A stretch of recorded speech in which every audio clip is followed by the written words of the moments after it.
Όπου εστιάζουμε, εκεί πάει και η ενέργειά μας. Έχουμε γνωρίσει ανθρώπους που μονίμως είναι άρρωστοι, ναι ή όχι? Και όσο πιστεύουν ότι είναι άρρωστοι, όσο αρρωσταίνουν παραπάνω. Έχουμε παρατηρήσει ανθρώπους που απλά ψάχνουν να βρουν συνέχεια λύση και για ό,τι τους πεις θα σου βρουν και άλλη μια λύση. Γιατί? Γιατί η ερώτηση που κάνουν σταθερά στον εαυτό τους είναι πώς μπορώ να βοηθήσω την ομάδα μου. Άρα, τι σημαίνει το που εστιάζω?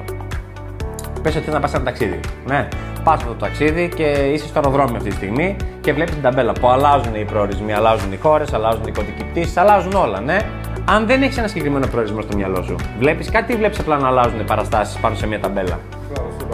Ακριβώς. Αν όμως πεις ότι θέλω να πάω Θεσσαλονίκη, να δω τον ΠΑΟΚ που λέει εδώ πέρα Παναγιώτης, ή θέλω να βάλω ένα στόχο να πάω στο Άμστερνταμ, οπουδήποτε και να είναι αυτό, τι κάνεις? Με το πας και βλέπεις την ταμπέλα να αλλάζουν, εστιάζεις ακριβώς στην πτήση. Άρα στην ουσία αυτό που ψάχνουμε το βρίσκουμε.